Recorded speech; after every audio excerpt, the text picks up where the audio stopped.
everybody, welcome to the night before the exam. It is the 21st of May. Tomorrow morning there will be paper 1, education with methods in context and theory and methods, that some of you will be sitting, and this video I just want to answer some common questions just to put your mind at rest in preparation for tomorrow morning's exam. So paper 1 is the education and methods in context question. So you will have a 4 marker, a 6 marker, a 10 marker with an item, a 30 marker, and a methods in context question, which is 20 marker, and they are from education.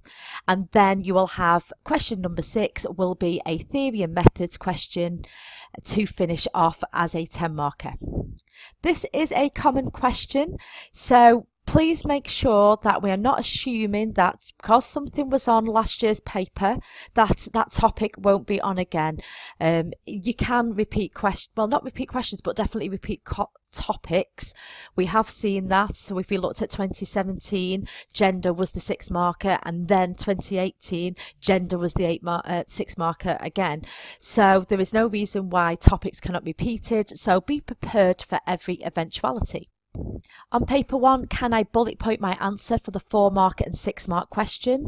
What I would say is start each point on a new line. If you want to miss a line between each point, that is absolutely perfect, but we are expecting you to be writing in full sentences and just reading that question carefully so you are linking it to what the question is exactly asking for.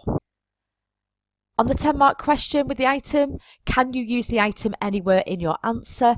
My recommendation is yes, of course you can. As long as it is somewhere in your answer, it will be credited. So some students write the explanation first and then say this has come from this point in the item, but at the end of the paragraph, or they might do that at the beginning and then attach their knowledge to it. As long as it's in your answer somewhere, you will get credited. Remember, if you have got no item at all in your answer for the 10 mark, question 3, you will not get higher than 3 out of 10. Do I need to explicitly quote the item? Well, from 2018's paper, you could use a synonym. So that means that you could have used the item but put it in your own words. Now, what I would recommend is that you use the word item when you are doing this, because at least then you are signposting it to the examiner so they don't have to hunt for it. Remember, you don't want to make the examiner work to give you marks, so try to make it very clear where you have used the item and then attach your knowledge to it. Should I include a plan for the essay questions? I would expect students to be writing a plan. 1, it will allow you to organise your thoughts. 2, it will allow you to check that you have understood the question. So that little pause of 5 minutes or so between reading the question and before you start answering it in full, it will allow you to check that you have interpreted the question in the right way. So you've not then started to write your answer, you've got into that first paragraph and then realised that you've misunderstood the question. So using a plan is very advantageous to you, okay, psychologically. So definitely get a plan there, and also it will allow your answer to logically flow, especially if you're thinking of wanting to get into the top band. It should be very neatly knitted to what the question is asking, and it should be logical. For example, the evaluation points should match the point that you have just given as well. Make sure you've got a brief intro and conclusion, definitely a conclusion if you want to get into that top band. Can I use abbreviations in my answers? Okay, so for words like self-fulfilling prophecy, I would suggest that you could write it in full, and I have seen it abbreviated in the past to SFP. Make sure that you are writing it in full first before you abbreviate it. Likewise, I have seen from model answers that have come from the exam board where they have used participant observation and then they have abbreviated it to PO. What I would advise is that you write it out in full first with the abbreviation in brackets, so then it is very clear to the examiner what you are referring to. If I cannot think of an evaluation point, what should I do? Well, I would always, firstly, if you're unsure of an evaluation point, try and use another theory to critique it. So, for example, what would feminists say? What would postmodernists say? What would Marxists say about the point that you have made? Okay, and that would be an easy way to get some evaluation points into your answer if you're ever not sure about what you could be popping in. How much time should I spend on each question? So let's just break it down then. Okay, so we start off with a 4 mark and a 6 mark. That's worth 10 marks in total. You should be spending 15 minutes on those. If you are spending more than that, you are writing too much and you're going to cost yourself some marks further on in the paper. Then you have got a 10 marker. You should spend 15 minutes on that, 2 chunky paragraphs. Then you have got the 30 marker, which is 45 minutes. Spend a bit of time just planning your answer at the beginning. Then you have got the methods in context, which is a 20 marker. So you should be spending 30 minutes on that. And then the final question is a 10 marker where you will spend 15 minutes on that also. Now, what you can do is at the beginning is, and you can do this tonight, your exam starts at 9:30. You can work out at what time you should be moving on to the next question. So by 9:45, you should be moving on to the 10 marker. At 11 o'clock, you should be moving on to the 30 marker, and so on. Work it out so then you know exactly and you're spending the right amount of time on each question. I know there's a theory and methods question, but what might that include? So that is question 6. That's the final question on the paper, and it could be asked about a method. It has been in the past. 2017 was practical problems of using documents. It could be asked on a theory. So last year was asking you about problems of functionalism. Or it could ask you about a debate. So that could be sociology as a science, value freedom debate, or the impact of sociology on social policy. So it could include any of those 3 areas. So make sure that you have a little bit of a cheeky look at some of those.